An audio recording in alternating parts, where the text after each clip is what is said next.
Everybody. Welcome to this evening's live stream presentation. My name is John. I am the tattooed historian, and I am joined by my great friend, Dr. Peter Carmichael, director of the Civil War Institute. How you doing, Pete? I'm doing fine, John. We have a special guest with us this evening. We have Dr. Zachery Fry. Dr. Fry is an assistant professor of military history at the U.S. Army Command and General Staff College in Fort Belvoir, Virginia. And Zach, I believe, has not been there quite a year. Is that correct, Zach?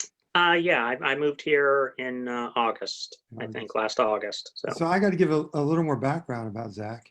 He is from the great state of Ohio. You are our second guest from Ohio. We had Angie Zombeck. I don't know if you know Angie. Zach is from Ohio, did his undergrad at Ohio State. That's Kent correct, State. is it not? Yeah. And Kent then State. did your PhD as well at Ohio State, working under Mark Grimsley, a noted Civil War historian. And you would think that a young man who's lived his entire life in the great state of Ohio, gone to Ohio State, but he's what? He is a Michigan fan. Is that right? Wow. That's right. Is it not, Zach? It's a remarkable thing. I'm going to sign off right now. But Yeah. thanks Well, you know for what, inviting me. Zach, if we got that wrong, it's our research team. And John, I've been getting on you about that. Our researchers, we rely heavily upon them to get these little bios, biographical facts correct. Right. We even have in our notes that your cat, you call your cat Bo, for of course. Right, Bo right. That's wrong too. Boy, we've gotten off to a rough start here. Wow. And again, it's our research team. It's not John's fault. It's not my fault. No, we'll blame the research team. Always blame the research team, Yeah. the nameless research team. They're interns, right? So I met Zach when he was 10 years old. Gary Gallagher and I were giving a tour that was sponsored by Bob Mayer. Bob Mayer is a great friend and a great supporter of Zach. Bob Mayer had a Civil War, in essence, touring company. And so there was Zach, 10 years old. I mean, just full of enthusiasm. And I'll never forget, we were in McPherson's Woods, and we would say, Zach, we're not sure what that monument is. Go find out, Zach. And he would sprint off and he would come running back. And it was, it's always a joy to see a young person, truly a young person, have so much enthusiasm and passion for the past. But you know what? It's even better when you see how that young person has gone all the way up the ranks here and has published a first-rate book, A Republic in the Ranks. We'll be talking about that this evening. And we are also going to announce for the very first time that UNC Press, University of North Carolina Press, publisher of this book, it's part of the Civil War America series.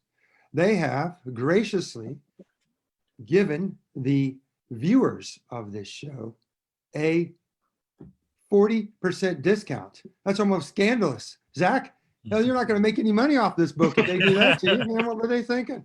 Not doing that for my book. Never going to want to come back on with us again. Yeah. So we have a code, and I don't know if we can pull that up yet, or we can do it later, John, if you like. It's in the video description, which everyone can see on the side. Well, at the end of the show as well, I might say the code so people can write it down as well. So again, very nice of UNC Press to do this, 40% off of Zach's book. And I want to note that this is Zach's first book, based, of course, on his dissertation. And maybe you'll have an opportunity to talk to us a little bit about working with Mark Grimsley, whose book, Hard Hand of War, is it's just a brilliant piece of scholarship. A lot of books that don't stand the test of time, and Professor Grimsley's most certainly has and will. So, Zach, to get things started this evening, I want you to describe the moment when you got that box from UNC Press and you opened it up and this baby came out. And we should note, Zach's going to be a father. When is it again? July 27th? Is that what Correct. July 27th. That's right. July 27th. Massive congrats for that. That's And right. if it's if it's going to be a boy, you got to name him Woody Hayes, do you not? Or how about my favorite Buckeye, Bobby Knight? That's not bad. Of course, Okay, just right, follow that right, away. Follow that away. So right. Zach, take us to that moment. You opened that box. Tell us, what were those feelings you pick up this book after years and years of work of putting this thing together? You know, what stuck out to me the most was seeing so much work and so many years of work compressed into one relatively small product. You know, it was the biggest thing that I had ever seen, but also sort of the smallest in some ways, because it was just so much work compressed into a really, really small but very polished by UNC Press product. So it was excellent. It was surreal. Yeah, a very Yeah. powerful one as well. Well, I also want to note that with any dissertation, it is a piece of original scholarship. And we all know that in our field of Civil War history, that there's a lot that gets published, and a lot of it's quite good, but a lot of it that doesn't really based upon any original research and going out in the archival trenches and digging away. And this book, right, where I think it's hard for readers to fully appreciate, is the product of just back-breaking research, which of course we all enjoy. But that is one of the things that John and I, when we talked about public history and popular history and academic history, I think one of the things that I didn't probably stress enough is that academic books that often get a bad rap for not being accessible, not being readable, which is not true. I mean, in some cases it is. In some cases. But not true with Civil War America. But what distinguishes an academic book is that it makes a new contribution based on original research.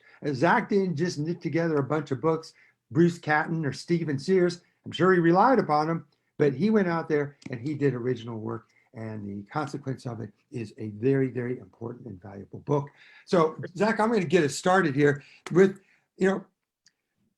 give us sort of what is the big research question that led you into this project? Mm-hmm. As soon as I got into grad school, I started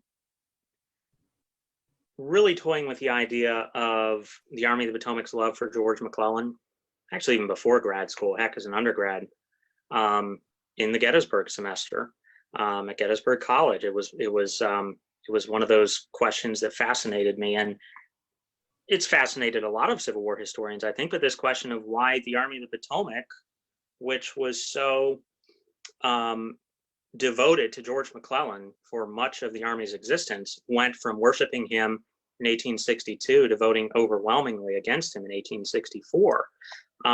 So that question fascinated me. And I really wanted to look at it from the perspective of the Army's attitude toward McClellan. There's been plenty of research and plenty of excellent, tremendous secondary work on what Union soldiers thought about Abraham Lincoln, what they thought about emancipation, what they thought about the direction of the war in big picture terms, but very little, I thought, that was satisfying about what the Army, like how the Army viewed McClellan in particular. And so that was initially like what got me into the project. And then I realized, I think, why the topic of the Army's attitude toward Lincoln and toward emancipation and everything was so so important for historians, because it was, as I waded into it, impossible to untangle the two.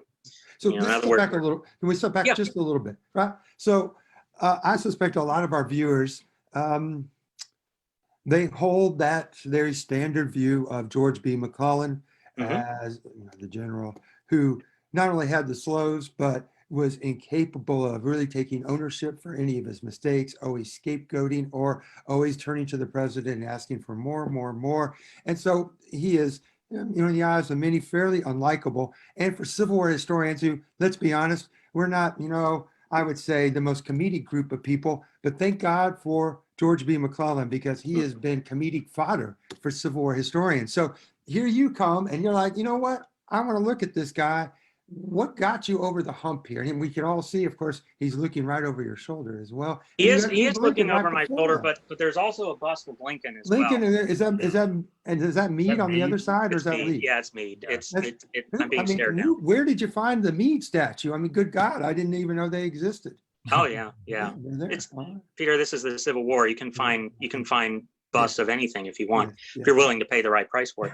He just wants to be a bobblehead. That's all.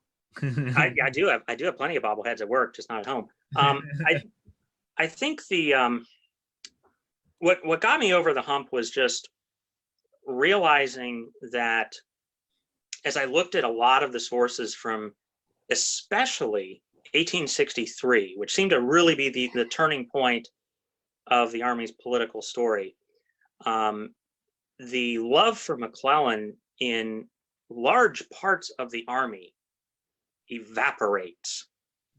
And it was really interesting to try to figure out what went on there and why that was the case. And so that's why I say it ended up bringing me naturally to all of these very important questions about what soldiers thought about the meaning of the war and their attitudes toward Lincoln, because they were very much intertwined. And I saw McClellan as almost a casualty of that. You know, here McClellan is loved by the Army, and then by late 63 and certainly into 64, the Union soldiers, the soldiers in the Army of the Potomac who served the longest, fought the hardest, came to really resent a great deal about this man. And so it was really interesting to look into that and try to figure out why. So, and my last question here, John, and turn it over to you. My last big question is this.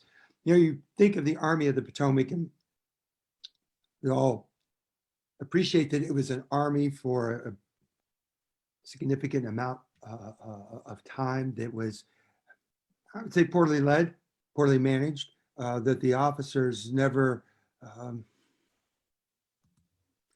gave the enlisted men the type of leadership that was often just, you know, their bodies were squandered on the battlefield, right? Mm.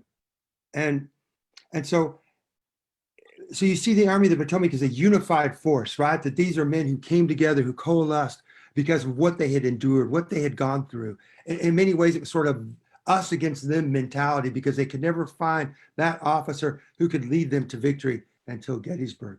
And so I ask you this again, setting up this question, that perception of unity in the rank and file, in the Army of the Potomac, that sense of unity, how would you then respond to that observation of mine? That these were men, they didn't care about politics. These are men who believed in each other as comrades because they had gone through the trial of combat. Well, they certainly did. They certainly did become a cohesive unit based on their shared experience of combat, and not just combat, but campaigning, the drudgery of campaigning, the boredom of camp life. But at the same time, what I came to realize, by virtue of how really vociferous, it's the only term I can use for it, how really vociferous the political contention was at every level of the Army. Plenty of books written about the high command and the politics involved there. But the more I dug into it, the more I found how vociferous the politics were at the junior officer level, and what the effect of that was on the enlisted men. This was a civil war in which politics were absolutely unavoidable for a mass citizen army. And so what I found was that certainly by the middle of the war, the junior officers, the captains, the majors, the colonels, had done tremendous amounts of work to actually try to unify the Army under a distinctly political message. All right, in order to make the Army, if you will, the guardian of loyalty, of what loyalty meant in that day. Could you very quickly, though, define for us these opposing camps within the Army, right? So let's talk about, for our viewers, what's a Republican soldier look like in the Army of the Potomac? What's a Democratic one look like? Yeah, so I argue in this book that the majority of Union soldiers in the Army of the Potomac did not enlist in the war with a deep, mature political ideology. That they came to the war because the flag had been fired on. The United States, as far as they understood it, was under attack, and they were there to serve out of a relatively simplistic but still very deeply felt sense of patriotism, and to basically see the adventure that the war provided. And so, as the time went on, those same soldiers became susceptible to the political argumentation that was going on in the camps by folks who were more politically aware than they were, especially those in the junior officer ranks, guys who had been, white collar, clerks, lawyers, students before the war. And so, of course, they fell out into Republican and Democratic lines. And a Republican, well, I'll start with the Democrats, because in some ways they're the more interesting, I think, almost. The Democrats in the Army of the Potomac, like Democrats across the North in the 1860s, place their understanding of wartime loyalty in the context of loyalty to the Constitution. Okay, that despite the vicissitudes of war, loyalty to the Constitution must remain inviolate, basically.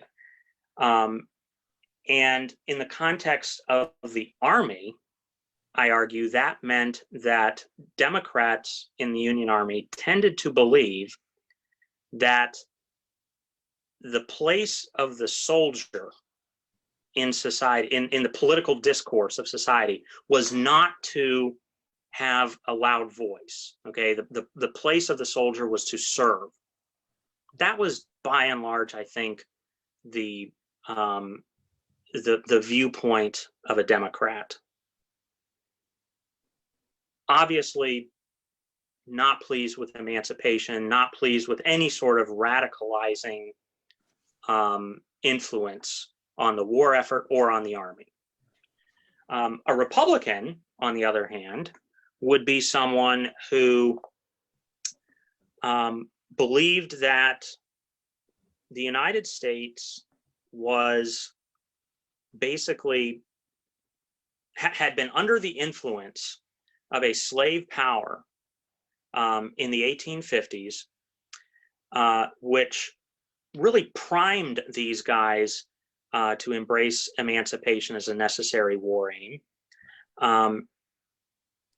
They were deeply committed to Abraham Lincoln as the absolute paragon of a commander-in-chief. They were ready to follow him to the death.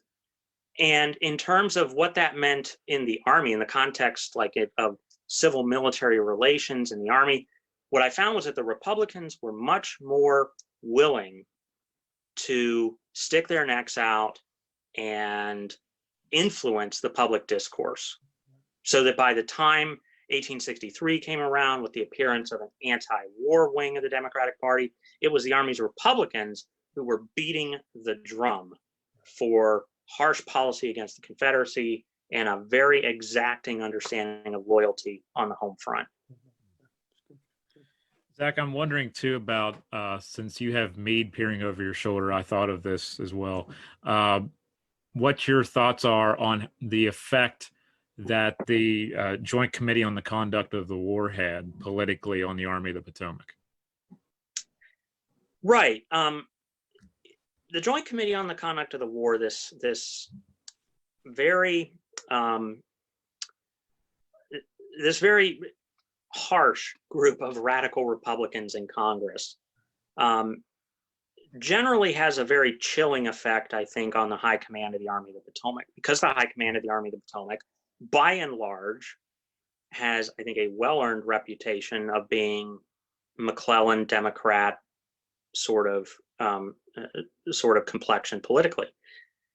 So obviously the Joint Committee on the Conduct of the War, these radical Republicans who were really trying to put a backbone into the Army of the Potomac and root out any perception of disloyalty or lack of aggression, that had to have had a chilling effect on the part of the high command.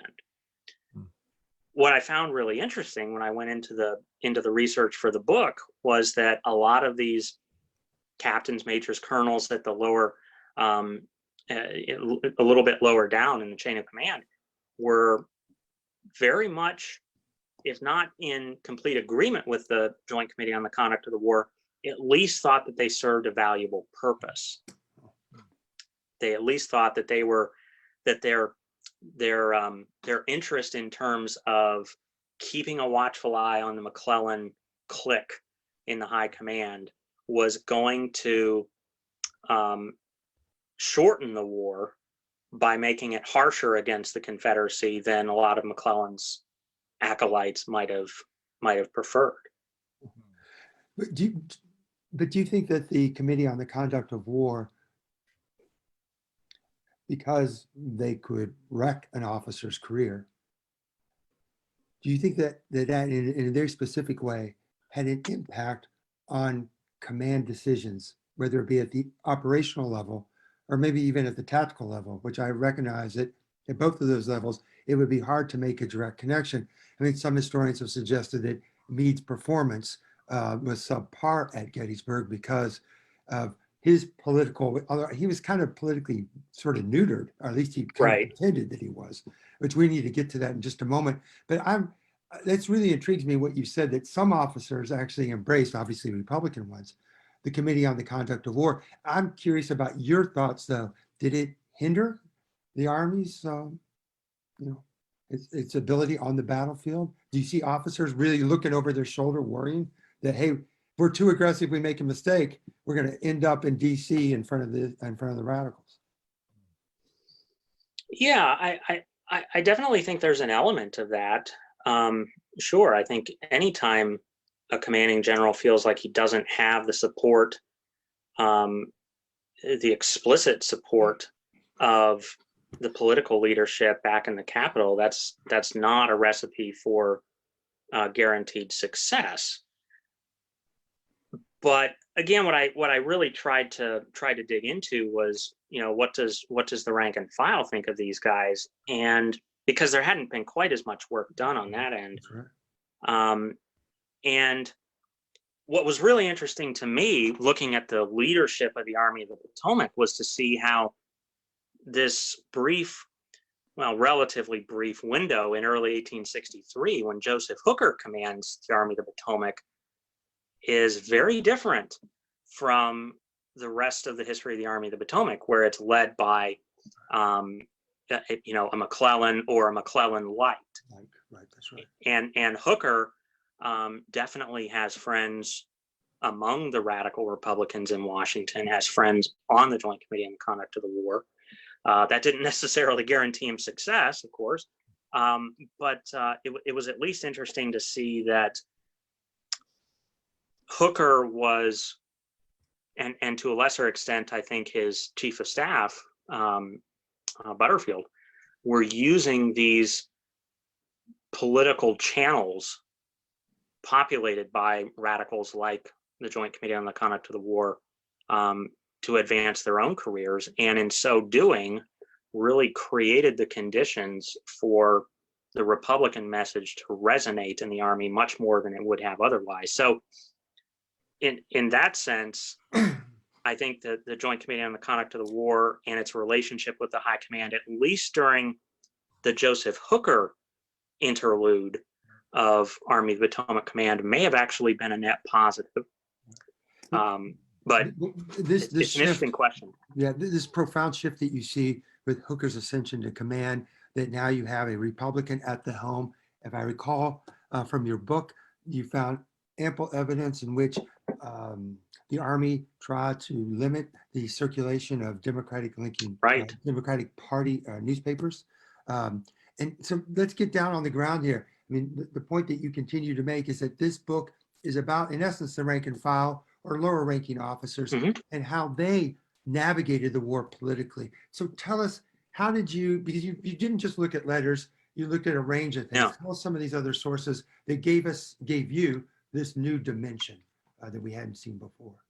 Yeah, well, I remember, I think it might have been a comment that James McPherson makes in one of his books, or maybe it was any one of a half dozen books on Union soldier ideology that seem to have appeared over the past couple of decades. In essence, made the point that we historians who are looking at what Union soldiers thought about the war at its highest level, the policy level, the politics level, we're really just combing through the same sources. We're really just combing through the same collection, like of maybe 1,000, 1,500 soldiers' letters at various repositories around the country, be it at Carlisle, at the Army Heritage and Education Center there, or at the Library of Congress, or the New York State Library, whatever. We're basically all looking through the same sources and trying to argue different things about what soldiers thought about the war. So for me, the priority was to try to access sources that had not been examined in great detail before. And ironically enough, for me, what that ended up being was newspapers, which were published sources, at least, in wartime had been published sources, but had lain dormant for a long time. And now, because of digitization and everything else, are now more accessible than ever before. And so what I was able to do, just spending lots and lots and lots of time in front of a computer, was to look at as many newspaper sources as I could, finding along the way that soldiers wrote just thousands of letters to newspapers on the home front. And as the war went on, these letters became more and more heavily politicized. And so what was happening was this almost symbiotic relationship between soldiers who were becoming more politically aware as the war went on, and newspaper editors who were very deeply political creatures in their own right, using each other to help define the political direction of the war. So I found just dozens and dozens and dozens of unit political resolutions passed during the war. I found lots and lots of unit voting returns, which I had to take with a grain of salt because these are political messaging campaigns to a large extent by these newspaper editors.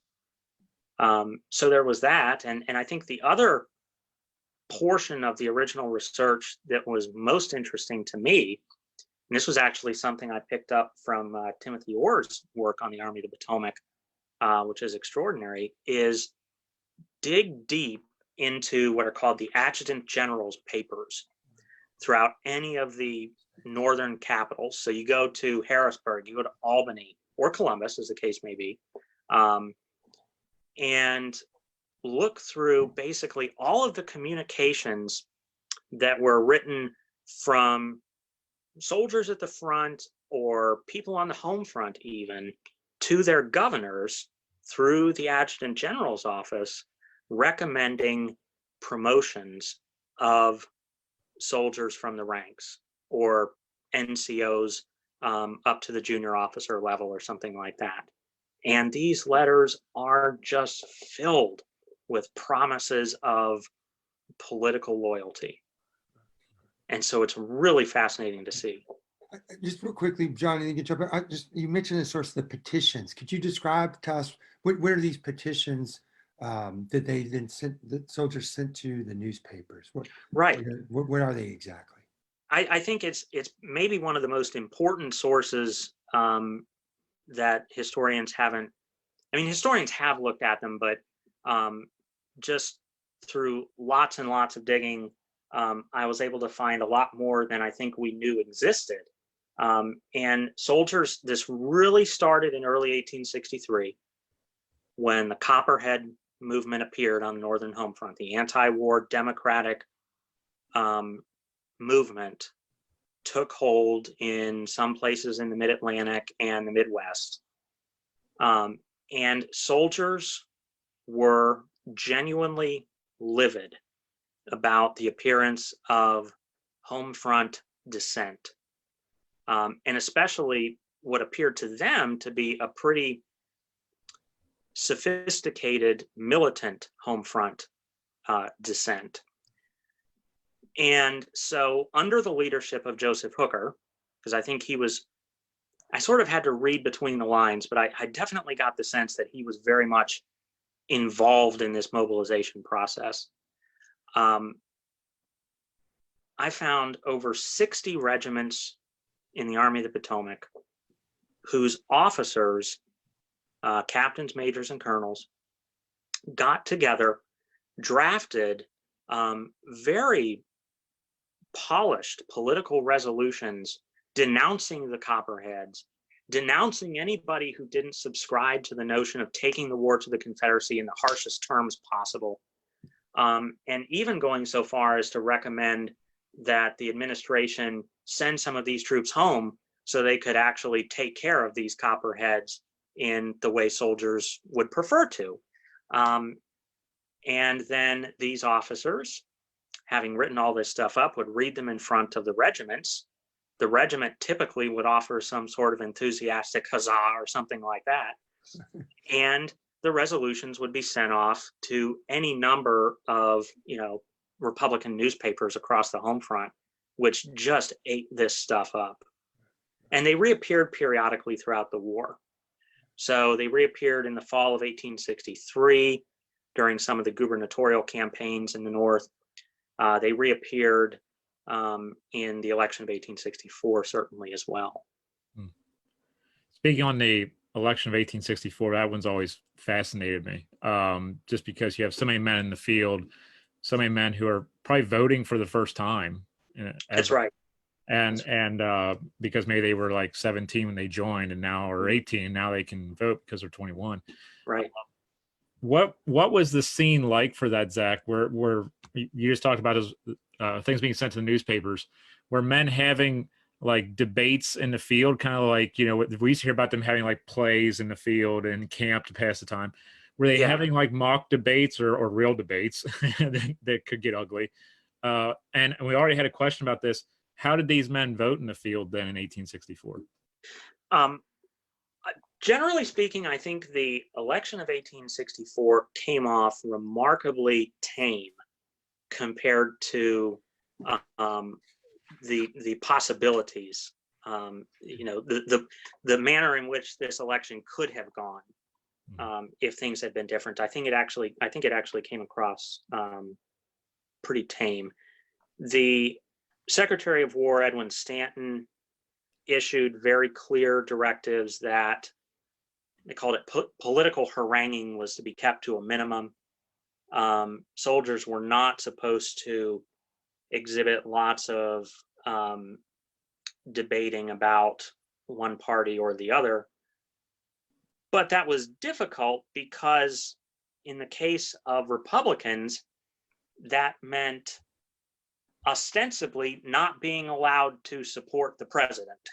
So it looked very strange to them. So each governor from a northern state that had troops in the Army of the Potomac sent agents from each party to visit the front and deliver ballots, because back then voting was done by party ballot. It wasn't really a secret vote like we think of today. It was a party ballot. And so Republican agents would visit the front and deposit piles of Republican ballots, or National Union ballots, they would have called them, because it was in theory at least a coalition party of Republicans and some war Democrats who had joined Lincoln. And Democrats did the same thing. Occasionally, Democrats would be heckled when they visited the camp. Soldiers admitted that. They denied some of the more sensationalist stories in Democratic papers, that said soldiers were attacking them and all this and that. The fact of the matter was, the American ballot box in the 1850s and 1860s was the scene of rampant strong arming, fraud, all sorts of very nefarious things. The military atmosphere of the Civil War probably helped mitigate that to some extent. So the election did come off fairly tame. But it was one of these situations where I actually found, one Democratic agent writing back to, I think it was like the New York Herald or one of the other Democratic papers, saying that he went to the front, he went to the Army of the Potomac, and he saw disgraceful, that was his term, disgraceful acts of soldiers upholding the administration, his words, which is a really bizarre thing to think about. Yeah. And I think it was equally bizarre for a lot of Union soldiers to think about as well.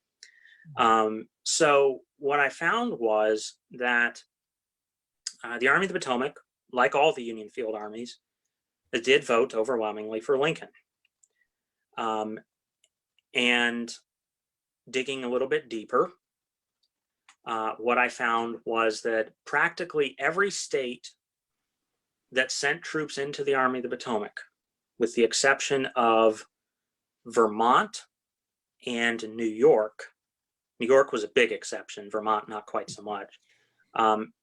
Every other state, their soldiers in the Army of the Potomac voted at least 20% higher for Lincoln than their families and friends back on the home front. And so it was interesting in the book to talk about why New York especially was such an exception, probably because vastly more immigrants from New York, probably because, at least according to the accounts from soldiers at the front, lots and lots more recruits, conscripts, and other late arrivals into the Army who I argue did not have the same sort of political education that their comrades had had earlier in the war about taking on the Copperheads and taking the war to the enemy. And I can't discount the fact that, unlike most other northern states, the governor of New York in 1864, at least leading up to the 1864 election, was a very strong anti-administration Democrat, Horatio Seymour. And Seymour had very consciously stacked the officer ranks of the Army of the Potomac with Democratic officers. And so there were instances where Democratic officers tried to convince their men, just as Republican officers did. And New York officers seem to have been a little bit more successful in that regard than most other states. And Vermont was an exception just because the Vermont Brigade from the 6th Corps was all about John Sedgwick and all about George McClellan. Yeah, all Democrats. And they're all Democrats. That's awesome. But Zach, that's something that I want to sort of piece together here. In reading your book,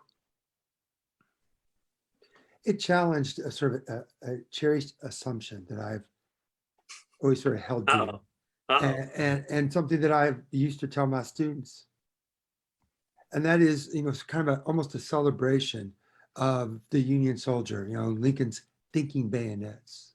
Yeah. And then we see that idealism come through, and certainly their conception of Union, it's inspiring that they feel that they have a mission, and it is a mission to preserve the liberties that the founders, right, had bequeathed to us. That's all, and I'm not doubting any of that. But then the resolutions, those resolutions are chilling. They're chilling, yeah. They're chilling because these men, their notion of how to deal with dissent is you deal with it through violence. Mm-hmm. These men are eager to get home and, let's be blunt, bash some heads, shoot some copperheads, and listen, like I'm talking about anybody who questions the war effort.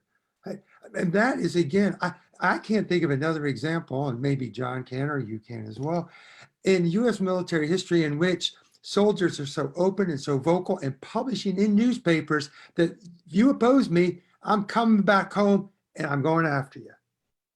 So that's the first thing I'd like for you to comment. So we'll file that away. You can get back to that. And John and I talked to Harold Holzer about this. We want this 1864 election to also be a testament to American commitment to democracy, even in a time of war. And I'm telling you, it is a sham. The 1864 election, yeah, it's shocking to me that it occurred, but it's not a democratic election. It's not even close to being a democratic election.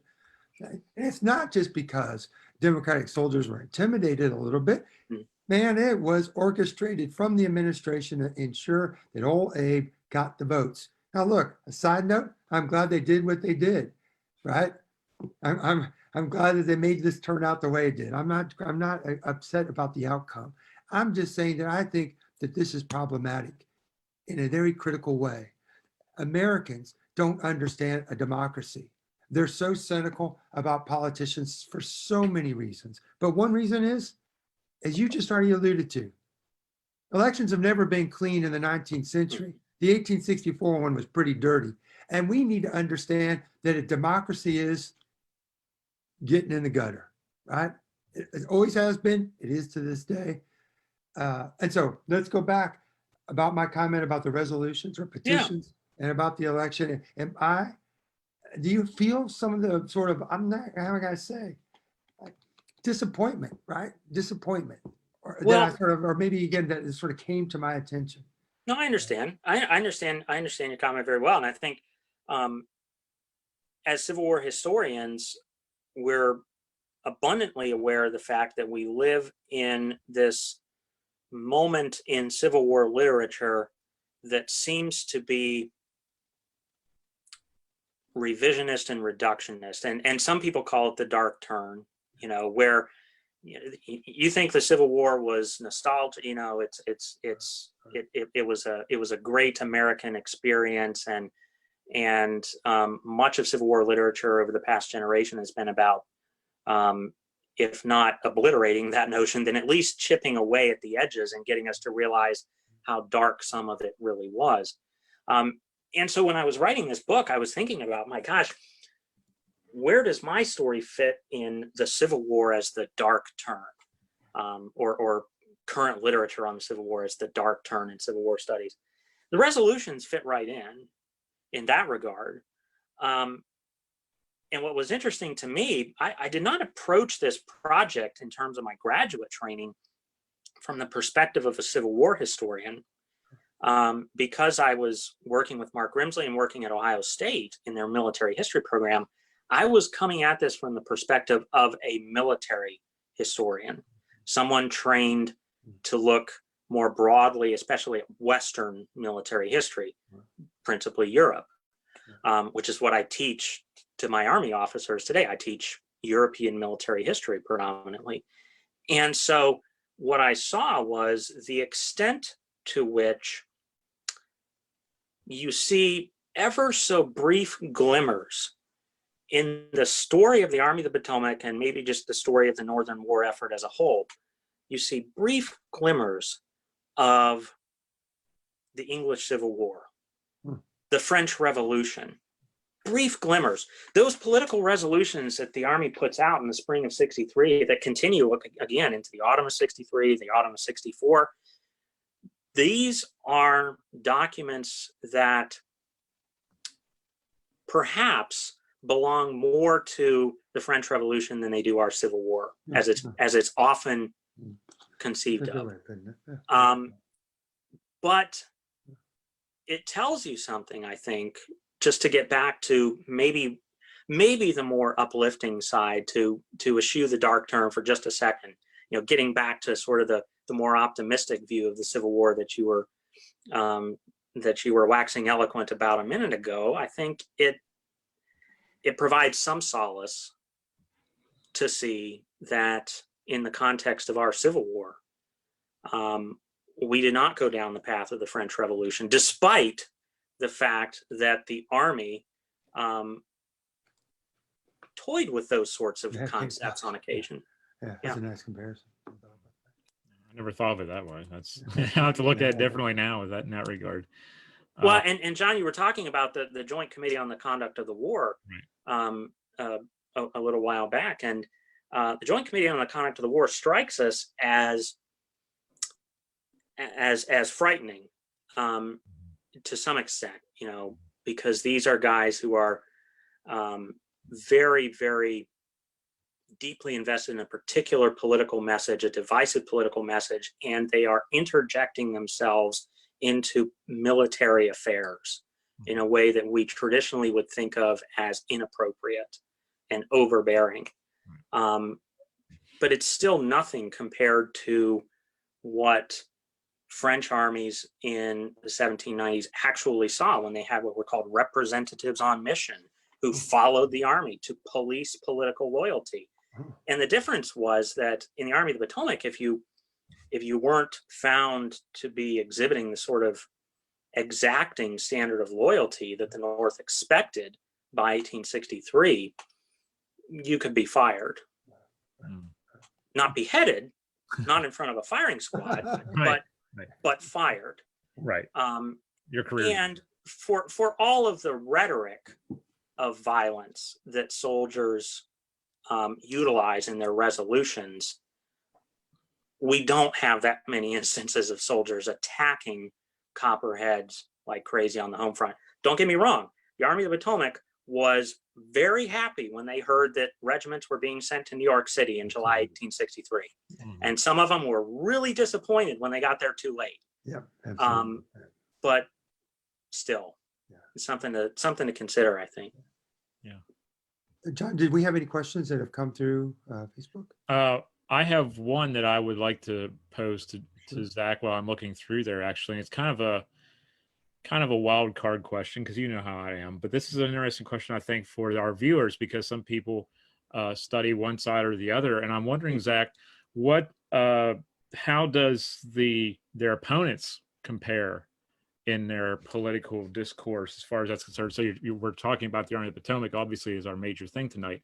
But do we see instances that are parallel in the experience with the ANV, with the Army of Northern Virginia, because it is an antebellum political American experience? Yeah, so this is something that I'd very much like to dig into in a future project. So I'll put a disclaimer up there right now, but I've dabbled in the research enough to tell that exactly the same political phenomenon that you see in the Army of the Potomac in March and April of 1863, when all these resolutions attack the Copperheads, exactly the same phenomenon happens among basically all of Robert E. Lee's North Carolina regiments in August 1863. Right after the Battle of Gettysburg, when Holden's element of the North Carolina essentially peace movement gets some headway there, and these regiments of North Carolinians, regiments that had been, I mean, the North Carolina regiments that lead the rhetorical charge against the peace movement, the anti-war movement in North Carolina, are the regiments that belong to Alfred Iverson at Gettysburg, the regiments that got absolutely destroyed on the first day, okay, suffered 50–60% casualties. These are the guys a month later who are doing exactly the same thing that their Union counterparts did earlier in the year, saying, we are ready to take it to the anti-war protesters because we believe that firmly in the cause. And it's almost like you can see in the Army of Northern Virginia, or at least among the North Carolina regiments, in the late summer of '63, the same thing happening after the horrible experience of Gettysburg that the Army of the Potomac saw after the horrible experience of Fredericksburg and the Mud March. They are taking it out on the anti-war protesters and developing a new sense of political cohesion by doing so. Zach, I'm eager to see your work on that project and hope that it'll come to UNC for a book. I just want to throw this out there just to give it some consideration. Have you ever thought, especially in relationship to the Army in Northern Virginia, that all these resolutions, they're manufactured by the officers? I mean, I've read accounts where a guy named William Wagner, who was in Avery's brigade after Gettysburg, he wrote to his wife and he said, those resolutions, he said, we didn't vote that way. We didn't vote to continue the war. All the officers are lying. And that's a real challenge with these sources, because you've done a masterful job with them, I think, with the Army of the Potomac. I think you'll have your work cut out for you. So I think what you'll find is that those resolutions are very much about exerting political control, not manipulation, but it's political control of that discourse, right? So that it creates the perception, the facade that there's unity, when I don't think the Army of Northern Virginia was as unified as those resolutions would suggest. It's going to be, I mean, it's going to be fascinating when you go down that road. There's a story in your book that I'd like for you to share with our audience. I think it's a fascinating one, and also, again, speaks to your central argument. And it's about the ceremonial sword that was to be given to George B. McClellan after Gettysburg. Yeah. And I don't know if John read that part. I want John to guess the officers. Well, I've sort of given it away. Yeah. Well, it's surprising that there's a ceremonial sword Yeah. that's going to be given to George B. McClellan. So, John, who do you think led the charge to give this sword to George B. McClellan? Oh, wow. It's in the Army of the Potomac. That's where it's coming from. Any guesses? No. There's so Yeah, many. I would have said Sedgwick, right? Yeah, that would have been one candidate. All right. There's a few. Zach, give us the answer, please. So I think Sedgwick had something to do Oh, you with do? it. Okay, good. I do think Sedgwick had something to do with it. It's this fascinating episode in September of 1863 when there develops in a certain circle of the Army of the Potomac's high command the notion of getting the whole army to subscribe and collect money for a gift to George McClellan. And as I was doing the research for the book, came across lots of newspaper references to what they called the McClellan testimonial. And they called, that's a testimonial, is a gift to a superior officer to show your devotion to him or your appreciation for him. And when I dug into the letter collections and diaries, I found in George McClellan's papers at the Library of Congress a number of letters written by his brother, his younger brother, Arthur McClellan, who was a staff officer in the 6th Corps, Sedgwick's Corps. And Arthur McClellan tells us all about the McClellan testimonial from the inside. And he says the whole scheme was devised by Henry Hunt, a very staunch McClellanite who commanded the Army of the Potomac's artillery, a phenomenal officer in every other respect. Martin McMahon, who was a staff officer along with Arthur McClellan at 6th Corps headquarters. And then I think his name was Nelson Davis, Meade's assistant inspector general or something like that. Regardless, it's clear that Meade knew a great deal about this. Arthur McClellan's letters tell us that Meade supported it wholeheartedly. And digging into it, you see that the Army was encouraged, that they actually, the general headquarters in the Army of the Potomac printed and circulated this memo saying, this is what we expect each rank to contribute to the McClellan testimonial. So major generals were asked to contribute $25. And a major general's pay in 1863, I think it was $450 a month. So not an unsubstantial amount. Private soldiers were asked to donate like 25 cents or 50 cents or something like that. And so, the junior officer contribution fell out accordingly. And what I found was that I think it was the 5th Corps, George Sykes's Corps, donated $12,000 or raised $12,000. If every one of the 7 infantry corps in the Army of the Potomac actually raised $12,000, then we're talking something in today's money on the order of like $2 million. Okay, a gift of that magnitude for George B. McClellan. This is not just a sword. In other words, this is a big deal. So it becomes a political firestorm for the Army. And of course, it makes its way back to Washington, where the Lincoln administration quashes it very quickly. It's just something about, it's a remarkable, right? And what's remarkable is the bust of your man over your left shoulder, Zach, of Meade.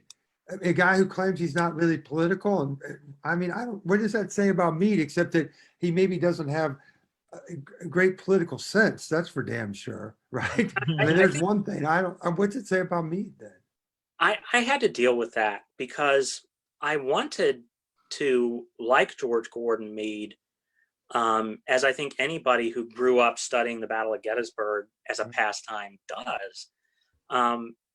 I do not believe that George Gordon Meade was this nefarious mini McClellan, basically, this McClellan light, who was always scheming to upset the radicals. I don't think that was the case.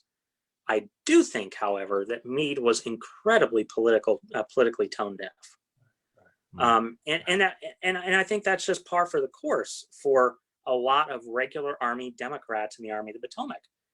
They do not believe that it is the Army's place to be arguing politics in the public sphere. But what Meade doesn't realize by 1863, in large part because his own army has thrown down the gauntlet politically in the Northern public sphere, is that refraining from politics by 1863 is in itself a political act. Absolutely. And he doesn't realize that. And I don't think he ever does. And he's not savvy with the press as well. I mean, but there is so much to admire about him, Sure. I believe, and particularly after Gettysburg, where he subordinated his ego time and time again in a command structure that still to this day makes no sense to me whatsoever as well.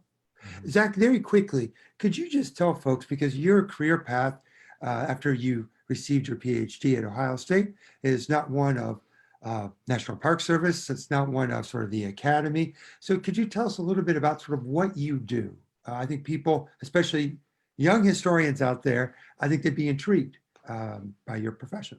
Yeah, I teach in what's called professional military education.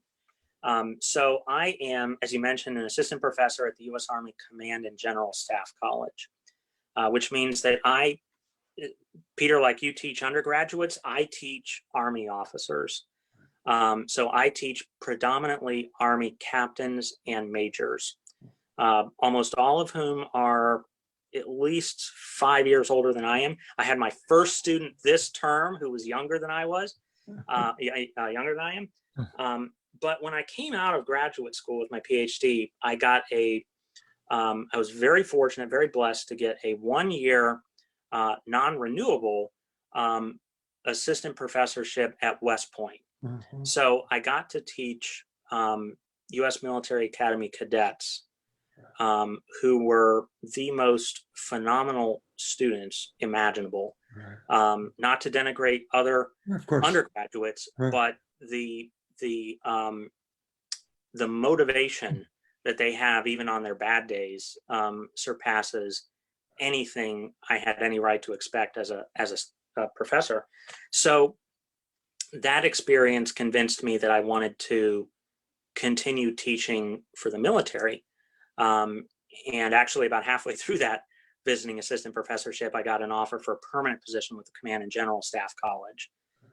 So my job basically entails teaching Army officers the military history of the Western world. So what is the military tradition that they imbue today. So we look at European military history really from 1650 to the mid 1900s. And I get to do staff rides to Civil War battlefields. Yeah, it's great. It's tremendous. Yeah, It's which you tremendous. must. So which you I must very, very highly recommend it to anybody who's looking out there and saying, you know, it's not just that the job market's bleak, because sometimes it is, but this is a really good opportunity to engage with some phenomenal students. Well said. Pete froze up, I guess. Yeah, I think he did. Well, Zach, I want to thank you for coming on, and we got the book plugged, right, Pete? Yes. It's in the description. There it is. Republican Ranks. There's the code is in the description as well. And I saw thank you to everyone in the comments, because some people actually commented with the code so people could actually get it and remember it. Yeah. And that's all in the description of the live stream. Let me just add here to close. I've got another idea. If the little one who arrives in July, and hear me out here, Zach, I think you should name him after Jim Harbaugh, because hell, he's never beat Ohio State and he never will. So, I mean, does that work? I'll throw you for a loop. It's a girl. All right. We'll have to get our research team on that. If it weren't a girl, it was going to be named after either a Revolutionary War figure for my wife or a Civil War general for me. So. Okay. All right. Yeah. Hey, Zach, man, such a pleasure again to see you, as this kid on the battlefield. And for those cynics out there who say, we don't have a younger generation who cares about Civil War past, we do. And they are fine historians, as this book is proof of. And so, Zach, thank you again so much for joining us. John, who's with us, I think, on another young historian is with us on Monday. It is Ben Roy. Yes, Ben Roy is with us on Monday. And this is right within John's wheelhouse, because the topic is historians in the Civil War, isn't it? And comparing Civil War soldiers to soldiers in World War One. Yes. Which, so this is right up my alley. So that's right up your alley. Yeah, this is gonna be good. John, you keep working on our theme song. I made the mistake, Zach, of saying Eddie Mercury instead of Freddie Mercury. Freddie Mercury, yeah, I heard I'm that. sorry, I'm never going to live that down. Zach heard about that. The entire internet was talking about it, Peter. The entire internet. I once said. I actually saw it on CNN. CNN, right? Anything to bring some comic relief, even at my own expense, my own honor. I'll do it for the team. Hey, I'm a self-deprecating kind of guy. I'm a historian. I have to be self-deprecating. Hey, thanks again, Zach. We appreciate it, man. Have a nice evening. And thank you. Hope everyone out there stays healthy and happy. And John, we'll see you on Monday. Yep. Take care, everybody. See you on Monday. Thanks. Take care, Zach.